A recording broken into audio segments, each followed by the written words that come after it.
ನೋಡ್ರಿ ಈಗಾಗಲೇ ಯತ್ನ ಹೇಳಿದ ಪ್ರಕಾರ ರಾಜ್ಯ ಸರ್ಕಾರ ದಿವಾಳಾಗಿದೆ. ರಾಜ್ಯ ಸರ್ಕಾರ ದುಡ್ಡಿಲ್ಲ, ರಾಜ್ಯ ಸರ್ಕಾರ ನೈತಿಕತೆ ಇಲ್ಲ, ಎಲ್ಲ ಭ್ರಷ್ಟಾಚಾರ ಹಗರದಲ್ಲಿ ಸಿಲುಕಿದೆ.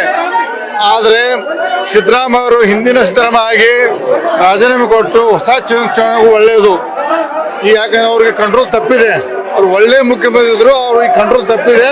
ಇನ್ನು ಸುಧಾರಿಸಕ್ಕೆ ಮಾಡಕ್ ಆಗೋದಿಲ್ಲ. ಅದನ್ನ ಡಿಸಾಲ್ವ್ ಮಾಡಿ ಎಲೆಕ್ಷನ್ ಹೋಗುದು ಒಳ್ಳೇದು. ರಾಜ್ಯ ಅದೆಲ್ಲ CDC ಒಂದಿಂದ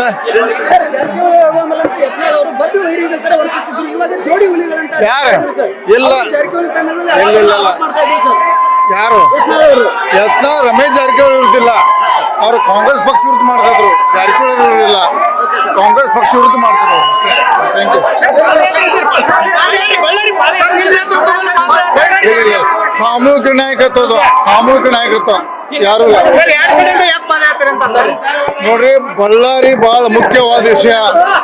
ಮೂಡ ಹಗರಣ ವ್ಯಕ್ತಿಗತವಾಗಿ ಒಂದು ಸಮುದಾಯದ ಪರವಾಗಿ ಸಮುದಾಯದ ಹಣವನ್ನು 100% ದುರುಪಯೋಗ ಆಗಿದೆ. SC ST ಹಣ ಗ್ಯಾರಂಟಿ ಸ್ಕೀಮ್ ಬಳಸ್ಯಾರ. ಇದು ದೊಡ್ಡ ಬಿಟ್ಟು ಮೂಡಾದ್ ಮಾಡ್ಲಿ, ಅಭ್ಯಂತರ ಇಲ್ಲ. ಮೂಡಾಕದ ಮುಖ್ಯವಾದ SC ST ಹಣದ ಬಗ್ಗೆ ನಾವು ಹೋರಾಟ ಮಾಡಬೇಕಂತ ನಮ್ಮ ಮನವಿ ಇದೆ. ಅದ್ ನೋಡೋಣ ನಾವು ಯಾವ್ದು ನೋಡ್ರಿ. ಅದನ್ನು ಹೈಕಮಾಂಡ್ ಮನವರಿಕೆ ಮಾಡಬೇಕು. ಅಪ್ಪ ಮಕ್ಕಳ ಬ್ಲಾಕ್ ಮೇಲ್ ಹೊರಗೆ ಬರ್ಬೇಕಾದ್ರೆ ಒಂದು ಹೈಕಮಾಂಡ್ ಮನವಿ ಮಾಡ್ಕೋದು. ಅಪ್ಪ ಮಕ್ಕಳನ್ನ ಕಪಿ ಮುಷ್ಟಿಯಿಂದ ಬ್ಲಾಕ್ ಮೇಲ್ ಪಕ್ಷ ಹೊರಗೆ ಬರ್ಬೇಕಾದ್ರೆ ಒಂದು ಐತಿಹಾಸಿಕ ನಿರ್ಣಯ ತಗೋಬೇಕಂತ ಮನವಿ ಮಾಡ್ತೀವಿ.